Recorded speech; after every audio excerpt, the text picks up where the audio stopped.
Radio Espace, les grandes gueules. Leur spécialité, c'est la démesure totale.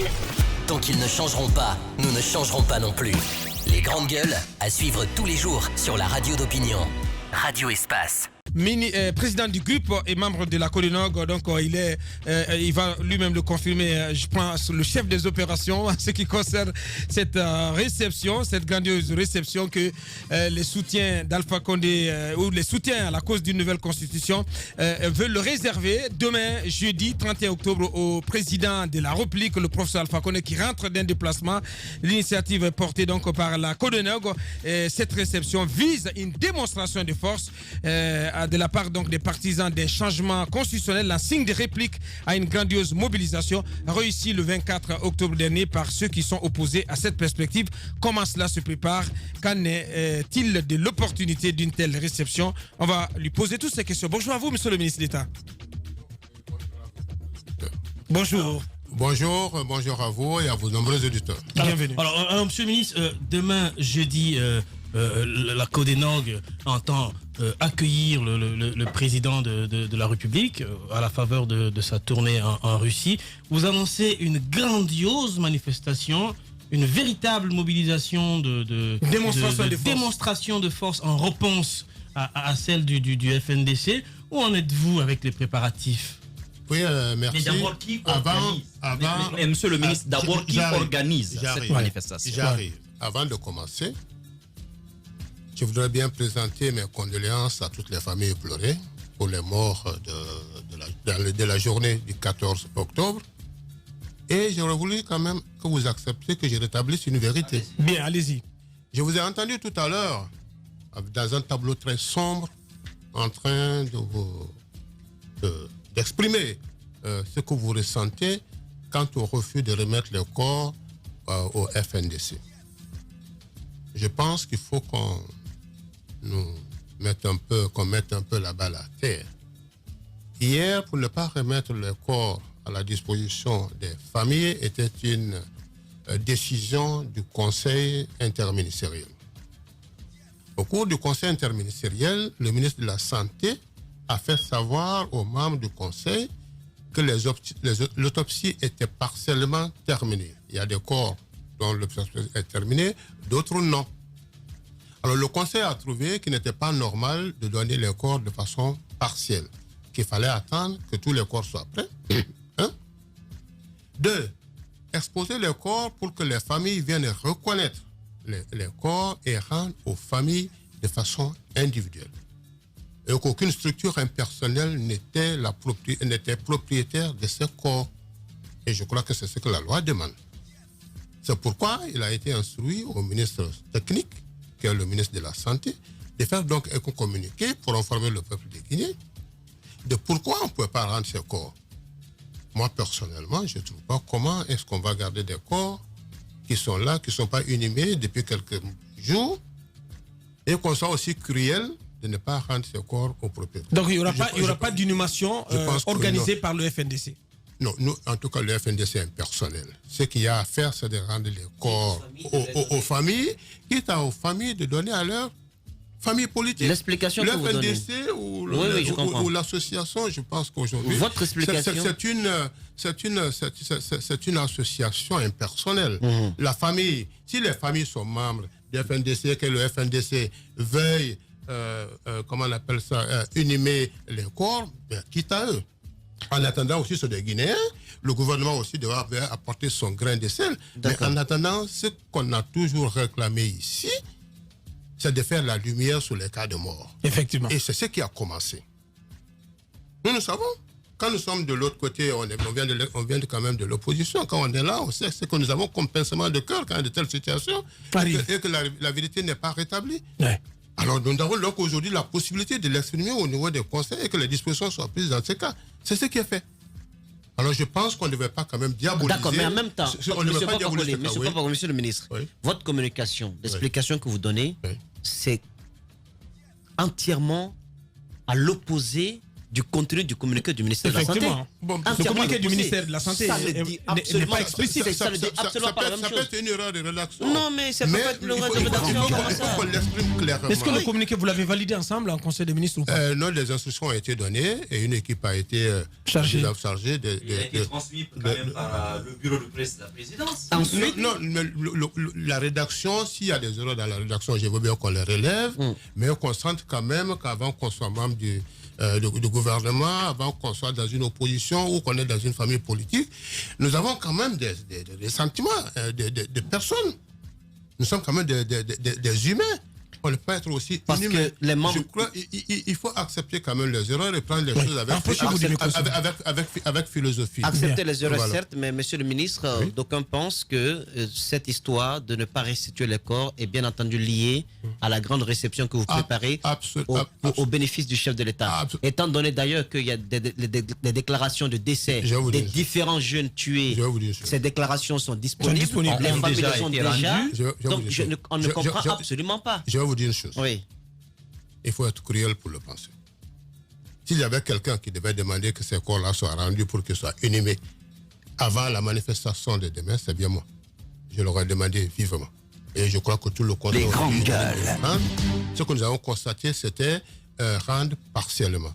Et je pense qu'aujourd'hui, s'ils sont prêts, il n'y a pas de raison qu'on les donne pour qu'ils soient inhumés, pour qu'en allant quand même à cette manifestation, que nous ayons avec le cœur pas serré. Oui, mais d'où relève la volonté de rendre globalement tous les corps. Lorsqu'il y a eu une autopsie qui est terminée sur un corps et que la famille est identifiée, est-ce qu'il y a un problème à rendre celui-ci à la famille au fur et à mesure? Non, mais c'est un sentiment que les uns et les autres ont eu. Moi, je ne pense pas qu'il y ait vraiment un esprit sauvage derrière. Non, pas du tout. Mais vous rendez-vous compte, mais vous rendez-vous compte qu'enfin, à la fin, c'est vous-même qui allez favoriser l'organisation d'obsèques grandiose, mais en fait collective. Non. Est-ce que vous vous en rendez compte? Parce qu'en rendant tous les corps en même temps, justement, les familles auront tendance à faire les obsèques. Je vous parle de reconnaissance individuelle des hommes par famille. Oui. Est-ce que ça, c'est une faute? Sauf que vous voulez les rendre à la fin de l'autopsie de tous les corps. Mais il faut qu'on ait quand même... Non, ça, moi, je ne suis pas spécialiste en la matière. Oui, mais c'est le communiqué qui l'annonce. Je vous parle ici en tant qu'être humain, en tant que membre du conseil interministériel qui a participé aux discussions. Si je ne rétablis pas la vérité ici, je ne me trouverai pas bien pour qu'on en parle. Est-il juste pour une famille qui a perdu un enfant, qu'on lui dise non, on ne peut pas vous rendre le corps de votre enfant parce qu'il y a d'autres corps qui sont en train d'être autopsiés, alors que généralement, les jeunes n'ont pas été tués au même endroit, dans les mêmes circonstances. Est-ce que les familles n'ont pas le droit de récupérer leur corps, celles qui veulent leur corps aujourd'hui? Je vous poserai la question. Pourquoi on a accepté que les corps soient là depuis plus de 10 jours si ce n'était pas dans un processus, dans une procédure judiciaire? Quand c'est là, on est obligé de se soumettre à cette procédure. Mais vous avez reconnu que c'est terminé pour certains corps. Vous avez déjà vu une délégation du gouvernement qui est passée de maison à maison pour présenter les condoléances. Je crois qu'habituellement, personne n'a vu ça. Oui. Maintenant que ça s'est rétabli, c'est une première. C'est une première. Félicitons-nous. Non, c'est pas une première. Même si c'est pas une première, c'est pas une première. Gassama l'a fait. C'est pas une première. Félicitons-nous de cela. Gassama l'a fait en tant qu'individu, mais il n'a pas fait au nom d'un gouvernement avec un membre avec une délégation gouvernementale bien composée au niveau du conseil interministériel. Faisons la part des choses. Alors, bref, moi je pense que c'est tellement sombre que tu vas qu'on continue à en parler. Bien. Parlons de la manifestation. Bien, parlons de la manifestation. Allez-y. Alors, à la manifestation, je vous posais ma première question.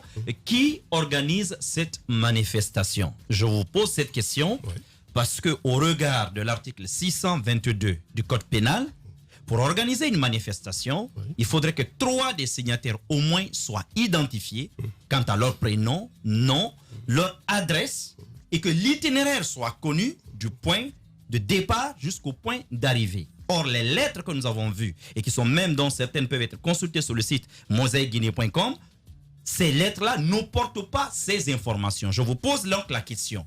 Est-ce que qui organise ces manifestations et secondo, avez-vous remarqué que ces manifestations, si elles ont lieu demain, seraient illégales, puisque ne respectant pas la forme du tout?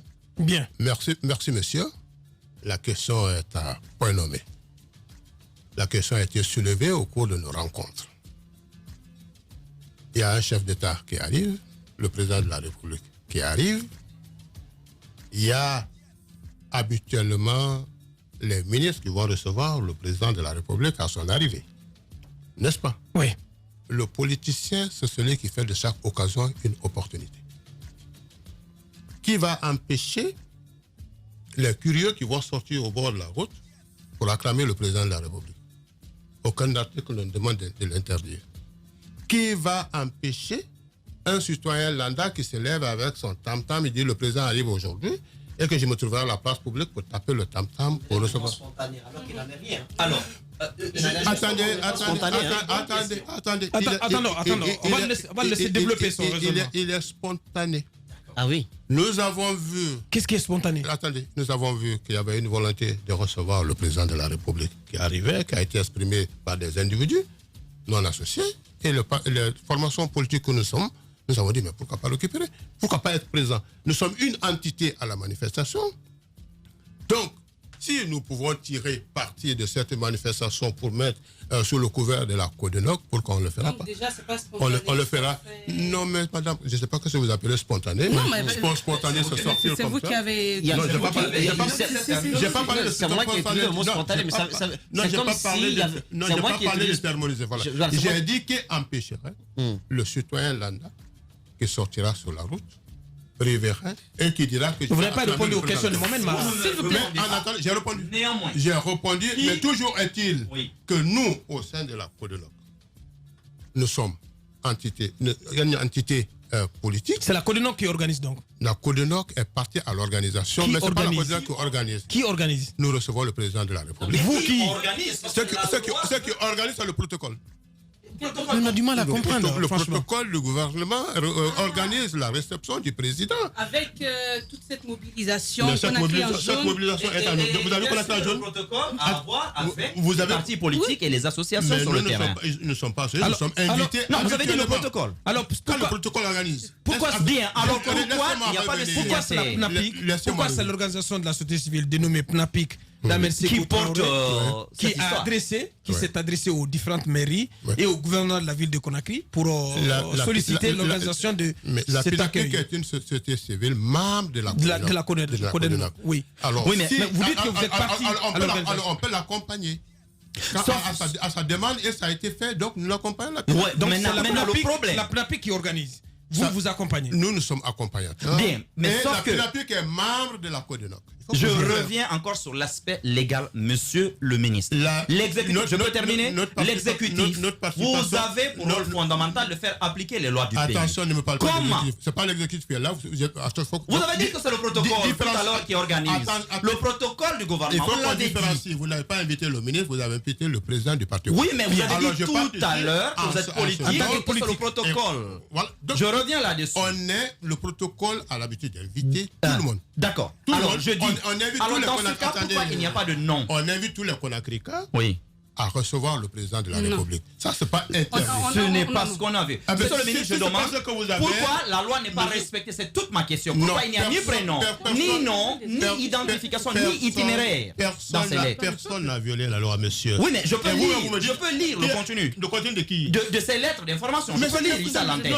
Nulle part il n'y a d'itinéraire, ni part il n'y a de nom. Cette lettre est PNAPIC et n'est pas de la Codenog. Oui, mais est-ce que vous pouvez vous associer à une entreprise illégale? Je réponds au nom de la Codenog. Bien. Oui. Voilà, nous sommes entités. Nous voulons participer à l'arrivée de monsieur le président de la République. On ne peut pas nous dire pourquoi vous êtes là. C'est de manière illégale. Allez-y. Je ne sais pas si c'est illégal, mais nous ne sommes pas organisateurs. Allez-y, voilà. Monsieur le ministre, à la RTG, souvent, nous suivons les communiqués du protocole qui invitent les présidents d'institutions et autres. Je ne me rappelle pas avoir entendu tout le peuple de Guinée pour venir accueillir le président. Et il y a cette demande qui est faite par cette plateforme de la société civile qui est membre de la Codenog. Mais qu'est-ce que vous voulez nous dire ce matin? Ce que je veux vous dire est que il y a un membre de la Codenog qui a demandé, qui est une société civile, qui voulait recevoir le président de la République. Le processus, ça, c'est un autre cas. Mais ce qui reste clair est qu'il y a le président de la République qui arrive. Donc n'importe qui peut sortir. Alors la question c'est quoi l'opportunité? C'est quoi l'opportunité de cette réception? L'opportunité de cette réception, Ça réplique à la mobilisation réussie par le FNDC. Bon, vous n'allez pas dire le contraire quand même. Mais, monsieur, nous sommes en politique. Ouais. Et je vous ai dit tout à l'heure que le meilleur politicien, c'est celui qui fait de chaque occasion une opportunité. Alors, si c'est une opportunité pour nous de nous exprimer et d'exprimer le oui, parce que la CODENOG, c'est la coalition démocratique pour la nouvelle constitution. C'est très clair, notre positionnement. Alors, les autres ont dit non. Si c'est l'occasion pour nous de dire oui, on dira oui, mais la démonstration... Merci de célébrer demain. Moi, je pose la question, qu'est-ce qui va être célébré demain? Vous êtes en train de vous... comment on appelle ça? De vous... coller à des accessoires. Je pense qu'on rentre dans ce qui est important. Ah, mais non, c'est pas important. Pour moi. Bien. Allez-y, Moussa. Mais, monsieur le ministre, comment se fait cette organisation? Quoi qu'on dise, vous parlez au nom de votre structure, certes, mais de la CODENOG. La ligne de démarcation entre les fonds publics et cette réception, c'est une ligne qui est très mince. Oui. On veut donc savoir, les fonds viennent d'où? Les personnes à mobiliser seront-elles mobilisées à partir de la ville de Conakry et ses périphéries? Ou viendront-elles de l'intérieur du pays? Alors, donnez-nous des détails parce que le peuple, le contribuable guinéen, la question a peur pour ses sous. Beaucoup disent déjà que les caisses de l'État saignent. Oui, mais je crois que c'est une spéculation. Vous savez, Vous croyez ou bien vous êtes formel? Formel là-dessus. Formel, vous savez, c'est un exercice auquel nous sommes tous habitués. Quand on est dans l'opposition, on a toujours tendance à accuser le pouvoir en disant que le pouvoir se sert des caisses de l'État. Pendant plus de 10 ans, 14 ans, 15 ans, 20 ans, nous avons vu ici le RPG qui était capable de mobiliser et qui n'était pas au pouvoir. Personne n'a dit que le RPG puisse dans les fonds de l'État. Et il faut savoir aussi que nous avons vu les deux positions, que ce soit de l'opposition ou que ce soit de la mouvance. Nous exportons quand même de l'expérience que nous avons vécue au niveau de l'opposition. Là-bas, c'est qu'un met la main à la poche. Ouais. La première réunion que nous avons eue, nous avons demandé à nos amis, ici, tout ce que nous allons faire, c'est tout sauf sans fonds de l'État. Nous avons posé la question, combien de personnes on va mobiliser? Chacun a donné son chiffre. Quand nous avons fait un petit calcul approximatif, c'était, je ne sais pas, ouf. Alors je me dis, mais écoutez, parmi ce monde-là qu'on va mobiliser, vous pensez qu'on n'a pas 10 000 personnes dedans capables de nous donner 1 million? Chacun? On m'a dit 10 000 personnes. 10 000. Non, je dis, vous ne pensez pas qu'on a au moins, dans ce nombre-là, que ce soit 800 personnes, 1 million, vous ne savez pas qu'on a au moins 10 000 personnes, soit 10%, qui soient capables de nous donner 1 million? On nous a dit oui. Je dis, alors pourquoi ne pas mettre à la poche? Si chacun de ces gens nous donnait juste 1 million, on a 10 milliards. Nous avons remarqué que quand on nous a fait le budget, qui consistait juste à trouver du carburant, parce que nous avons des amis et tous ceux qui sont sympathisants, qui nous ont donné près de 500 bus pour le carburant, nous sommes retrouvés à 1,2 milliard, 1,3 milliard. Donc nous avons dit, donc faisons la quête, que chacun mette la main à la poche. Hier, quand on quittait, nous avons déjà atteint 4 milliards. Ce matin, avant que je sorte de là et venir ici... Contribution privée? Contribution privée et personnelle. Il y en a qui amènent 100 000, il y en a qui amènent 10 millions, il y en a qui amènent 15 millions. Il y a même des femmes qui sont venues nous donner 200 francs. Moi, je pense que c'est une culture qu'il faut aujourd'hui développer. Et je disais tout à l'heure que nous avons à la date d'aujourd'hui un excédent budgétaire par rapport à nos prévisions. Donc, on va donc trouver le carburant pour ces bus qui vont aller prendre les gens à Tombolia, à Kisoso, à Anta, pour rallier l'aéroport. Et ensuite, le reste se fera à pied. Tout ce budget pour une seule journée pour accueillir le chef de l'État? Mais alors, pourquoi pas? Non, mais quand même, tout ce budget... Mais ce budget de 1,2 milliard, mais vous êtes minimaliste. Non, vous dites que vous avez un excédent. Vous avez un excédent. Mais j'ai un excédent, ça c'est mon... C'est nous. Mais ça se prépare, quel que soit le mouvement spontané.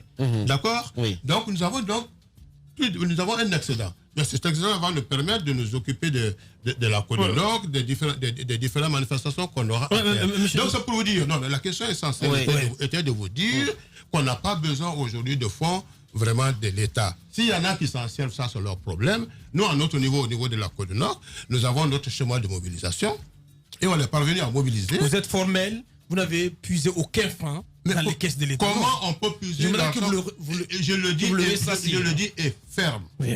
Je le dis et ferme. Et jusqu'à maintenant, je crois que vous avez mon protocole ici. Même il y a des amis qui sont venus, qui ont contribué hier jusqu'à 100 francs, 200 francs, jusqu'à 2500 qu'on va présenter tout à l'heure. J'avoue vraiment qu'on peut faire tout ça sans avoir besoin d'aller puiser dans les fonds de l'État. Alors, l'autre question de Moussa, est-ce que vous allez importer des militants de l'intérieur? J'ai vu ça. Et est-ce que vous allez forcer aussi l'administration à se joindre à ces manifestations? J'ai vu ça dans les réseaux sociaux et j'ai trouvé que c'était utopique. On va envoyer peut-être 100 bus, je ne sais pas si c'est en forêt, en Haute-Guinée, en Moyenne-Guinée, pour aller prendre du monde. Ces 100 bus ne nous apporteront même pas 500 personnes. 500 personnes, ça c'est un secteur. Même, c'est la mobilisation d'un seul secteur selon dans nos prévisions. Je ne vois pas pourquoi on va payer du carburant, mais envoyer des bus à vide, aller prendre des gens amenés pour participer à une manifestation, et encore ramener le bus pour que le bus se remette à vide. Cet argent-là, si on l'a, je pense qu'on met du carburant dans les bus.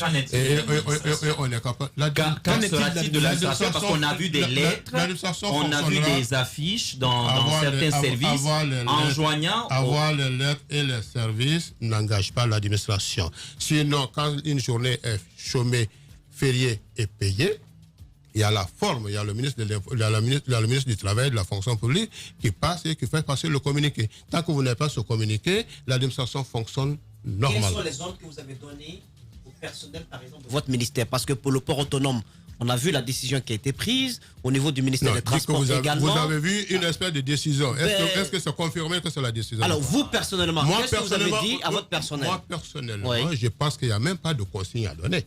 L'administration fonctionne normalement. Les consignes qui devaient être données, ceci, ça devait être stoppé. On vient pour donner des informations. Mais on ne le donne pas. On ne l'a même pas donné. On pense que cette action n'a rien à voir avec l'administration. Quiconque travaille au ministère de l'Assainissement demain ne sera pas renvoyé, licencié? Mais c'est le contraire. Mais pourquoi ils vont avoir des ennuis? Mais moi, donc personne n'est obligé d'y aller. Moi, je suis dans un esprit libéral. Personne n'est obligé. Mais aussi, ce que je peux vous dire, s'il y a quelqu'un qui est sympathisant et qui pense qu'il peut sortir, on ne lui dira pas aussi mot. Bien. Alors, ce matin, le budget, il est à combien? Le budget pour organiser toute cette opération? Le budget ou bien ce qui est recouvert. Le budget. Je vous dis qu'on a un budget. Nous avons un budget de 1 milliard 200 pour les carburants. Vous êtes à plus de 5 milliards. Ça, en termes de mobilisation, nous avons dépassé ça largement. Vous êtes à plus de 5 milliards. Tout ce monde... Ouais. Mais vous avez pensé à l'aspect sécuritaire, deuxièmement. Mais vous allez traîner il y a des commissions. Vous accompagnez ce président jusqu'où? Il y a des commissions qui sont là et la sécurité est prise en compte. Oui. Et même il y a la santé. Donc tout ce monde va l'accompagner. Vous l'accompagnez jusqu'où, le chef de l'État? On l'accompagnera là où on pourra l'accompagner. Je vois qu'il n'y a pas une organisation. Mais la question attendez. Il y a un point de départ. Nous l'accompagnons jusque là où il va. Il y a un point de départ. En attendant, le président, il va où il va structurer. Monsieur le ministre. Oui. Mais revenons à l'aspect sécuritaire. Je suis quand même inquiet.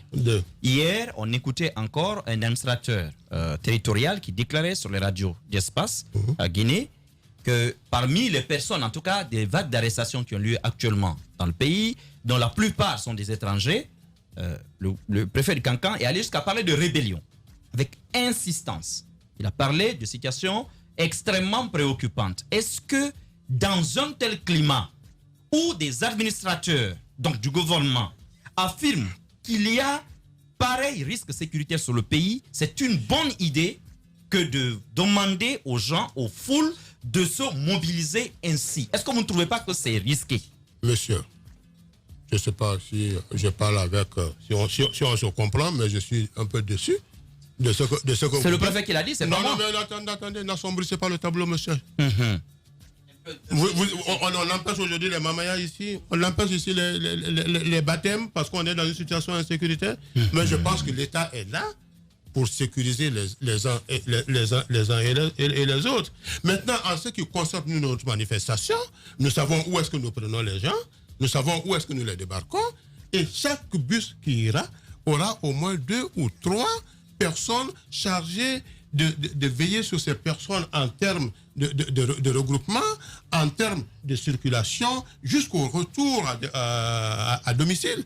Donc on ne peut pas quand même oublier ces aspects. Non, je ne sais pas si ça va, mais nous, toutes les dispositions sont prises pour les dispositions sont prises pour ne pas qu'il y en ait. Je sais bien que vous voulez qu'il y en ait, mais non. Il y aura aussi la croix. Je veux juste être rassuré et que désormais, ce ne serait pas aussi un argument qui sera brandi à l'avenir. Soyez rassurés que toutes les dispositions sécuritaires sont prises, non seulement au niveau des états-majors individuels et au niveau de la Côte-de-Nord. Bien, allez-y. Dites-nous, c'est quoi l'objectif de cette mobilisation? Parce que le président est parti il y avait un moment, mais c'est quand même après la forte mobilisation du FNDC qu'on a commencé à avoir des réactions. Nous aussi, nous allons sortir. Dites-nous, est-ce que c'est lié au FNDC ou sinon, quelle est la vraie raison de cette mobilisation? Je crois qu'on est en train de revenir sur oui, je veux bien revenir. J'ai pensé qu'on a avancé. Non, on veut bien revenir parce que pour comprendre, monsieur le ministre. Pour comprendre. La Côte-de-Nord, c'est pour la nouvelle constitution. Une partie a dit non. Nous, on sort pour dire oui. D'accord? Merci, madame. Merci, monsieur. Bien, allez-y, Moussa. Et là, je ne peux pas coller Kourouma. Quand même, quelqu'un qui a beaucoup d'ambition. On l'a vu dans l'opposition, d'abord avec Dadis et tout cela. Est-ce que vous savez que vous êtes en train de mettre des verrous sur vos propres ambitions si vous vous lancez comme ça, accompagner l'avènement de cette nouvelle constitution? Ça veut dire qu'il y aura un énorme barrage devant vous et vos rêves risqueront de ne pas se réaliser. Et je crois que c'est cette anticipation négative au cas à laquelle je ne participe pas. Aujourd'hui, j'en ai exprimé si clair. Un autre bon moment encore, quand on était encore dans l'opposition, j'ai attiré l'attention de mes pairs quand ils ont commencé à faire la promotion de ce troisième mandat. J'ai dit que c'était une erreur, et c'était encore ici. Et que c'est l'opposition qui fait la promotion d'un troisième mandat. Ah oui, comment? Et à l'époque, mais comment? Ça venait de là. C'est eux qui ont commencé à parler de troisième mandat. Alpha veut faire un troisième mandat. Alpha ne s'est jamais prononcé sur un quelconque troisième mandat. Et à la date d'aujourd'hui, ça c'est derrière. On ne parle plus personne ne parle de troisième mandat. Nous parlons de doter la Guinée d'une nouvelle constitution. Vous connaissez les conséquences juridiques de l'avènement d'une nouvelle constitution pour le président? Vous savez quand même que... Est-ce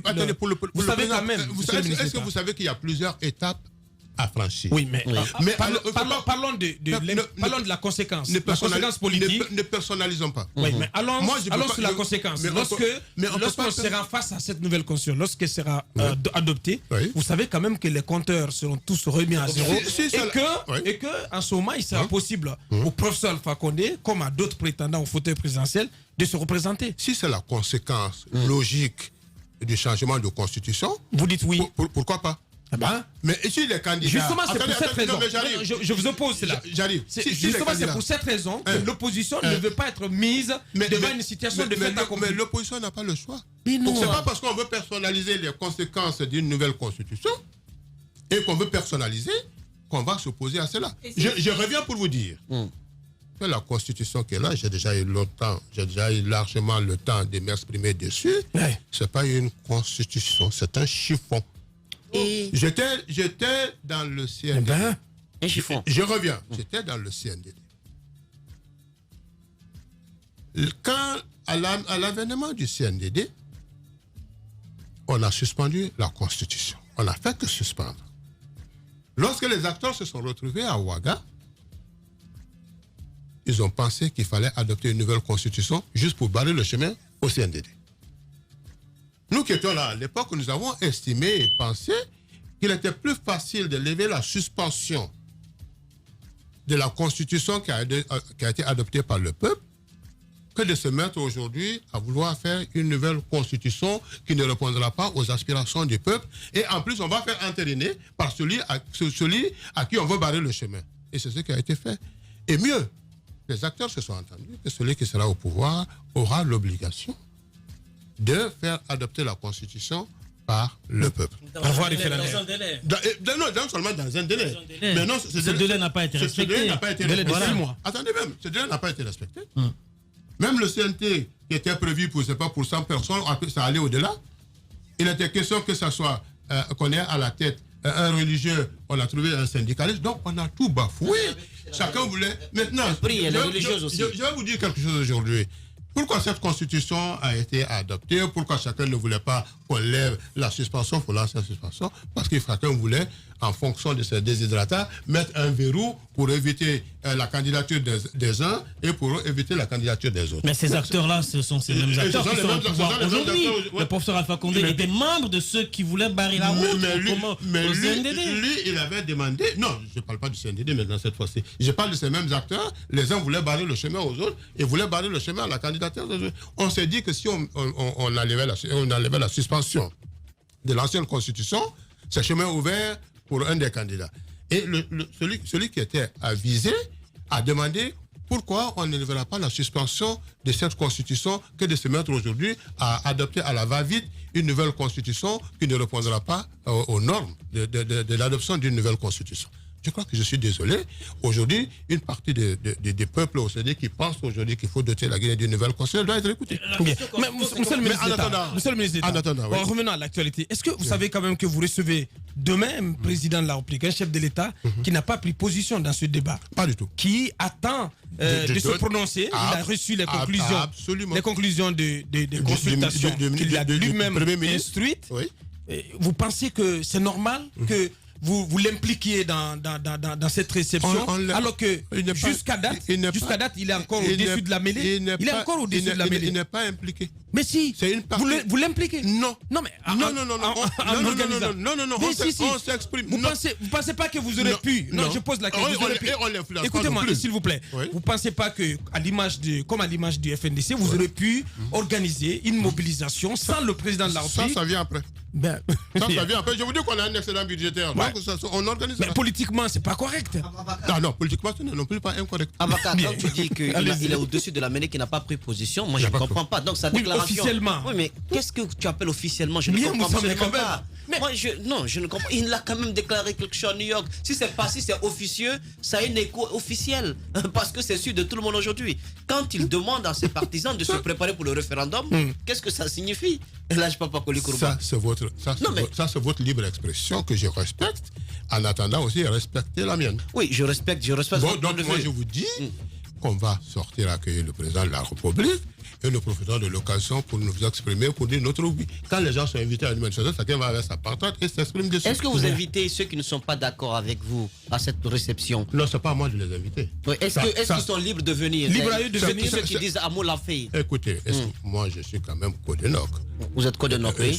Soyons sincères. Vous recevez le chef de l'État, hein, le président de la République. Vous recevez le président de Alain Mané. Non, moi, en tout cas, nous, vous recevez le président de tous les Guinéens. Au sein de la Codenok, nous voulons dire oui. Maintenant, s'il y en a qui veulent dire non, et par quelle manière, ça, je ne maîtrise pas. Ça, je sais pas. Les pancartes. Ils peuvent venir librement exprimer leur nom avec des pancartes pacifiquement. Ils n'ont qu'à être là. Ouais, ils peuvent venir donc. Ils peuvent être là-bas. Voilà. Ils ne seront pas inquiétés? Non, voilà. Au niveau de la Codenok, non. C'est incroyable. Au niveau de la Codenok, non. La sécurité est garantie pour tous les citoyens. Mais justement. Voilà. Dans ce cas, la question ne se pose pas. Voilà. Et là, Papa Koli Kourouba, ministre d'État de l'hydraulique et de l'assainissement, on le reçoit ici comme politique, président du groupe, membre de la Codenok. Vous êtes le chef des opérations de toute cette organisation? Non, je suis le président de la commission des finances. À la commission des finances. La commission des finances. Bien, on arrive. C'est moi qui mobilise. Bien. Allez-y, Boussa. Un mot sur votre ministère, sur ce que vous faites dans la bataille contre les ordures. Et aussi, vous savez, récemment, nous étions à Ouagadougou, où nous avons été reçus par Moussa Dadis Camara. Alors, qu'est-ce que vous pensez du retour de l'homme en Guinée? Parce que pour 2020, quand on lui a posé la question, il a dit Dieu et la santé. Merci. Et par rapport au ministère, je crois qu'il faut être aveugle pour ne pas voir les changements positifs qui se mènent aujourd'hui, plus précisément sur l'autoroute G-Calme. Nous venons de signer avec 2 entreprises dans le cadre de la professionnalisation de la filière. Nous avons une première entreprise qui va s'occuper aujourd'hui de transférer les ordures depuis le point de collecte jusqu'au niveau de la décharge. Une seconde qui va s'occuper de la gestion de ces ordures au niveau de la décharge par le procédé d'enfouissement technique. Il y a déjà la première entreprise qui doit s'occuper de la précollecte de la ville de Conakry, qui a commencé il y a un bout de temps. Vous voyez les petites poubelles qui longent tout le long de l'autoroute, qui sont vidées chaque matin. Et vous avez vu le balayage. Vous voyez on va faire une émission spéciale parce qu'on arrive au thème. Par rapport au président Dadis, Dieu et la santé, que Dieu le lui donne. Bien. On a 30 secondes. Vous avez la possibilité donc de vous adresser à vos militants, à tous les sympathisants de la cause d'une nouvelle constitution en Guinée pour la réception que vous organisez demain jeudi ici à Conakry. Oui, les messages sont très clairs que nous avons fait passer par les différents leaders au niveau des différents états-majors. En ce qui nous concerne au niveau du parti groupe, je crois que ça ne fait l'homme d'aucun doute que le parti groupe est un parti qui n'aime pas la violence, c'est un partisan de non-violence. Nous avons passé des messages clairs à nos militants pour observer le calme et le silence. D'ailleurs, depuis bien avant cette date, nous avons dit qu'il faut qu'il reste sans violence. Le jour, je vous rappelle même que quand le 14 octobre a été décrété, nous avons accepté des sous qu'on a donnés à nos militants pour éteindre partout où ils verront un pneu en train de brûler. Et de ne pas accepter d'affronter nos frères qui allaient être à l'origine de ce feu. Plutôt les sensibiliser, les approcher pour qu'il y ait une cohabitation pacifique. Et c'est ce que nous demandons de tout cœur pour que la Guinée connaisse désormais la paix, la cohabitation pacifique et qu'on respecte le jeu démocratique. Le jeu démocratique, franchement, c'est juste pour égayer la partie politique. Et les Guinéens n'ont pas de problème entre eux. Bien. Le problème que les Guinéens ont, ce sont les politiques qui introduisent ces problèmes. Tant qu'il n'y a pas de jeu politique, les familles s'entendent bien. Bien. Vous allez mettre 3 millions de personnes demain dans la rue? 3 millions, c'est trop dire parce qu'on n'a pas encore 3 millions d'électeurs. Mais ce qui reste, on fera le plein. Ouais. Et à partir de ce plein, on pourra faire les deux comptes. Vous allez dépasser le FNDC parce que le FNDC revendique 1,5 million quand même. Bon, ça c'est un chiffre théorique, je ne veux pas m'avancer dessus. Sinon les calculs sont simples. Mais attendons de voir. Attendons de voir. En tout cas, les soutiens à la cause d'une nouvelle constitution qui promettent une mobilisation grandeur nature demain à l'occasion du retour du chef de l'État, le professeur Alpha Condé. Il était avec nous, il était notre invité, Laj Papakoli Kourma, ministre de l'hydraulique et de l'assainissement, président du groupe, et il l'a dit lui-même ici, donc c'est le président de la commission finance au niveau de l'organisation de cette réception. Merci à vous, monsieur le ministre. Merci d'être passé. Un excellent budgétaire. C'est bien. Sacré Laj Papakoli Kourma. Merci à tous les chroniqueurs. Merci à notre réalisateur, le doigté magique Ibrahim Prince Diallo. Mais grand merci à toute notre équipe à la régie. Demain, on remet cela de 9h. Merci de l'attention où que vous avez regardé à la télévision. Portez-vous bien. Au revoir.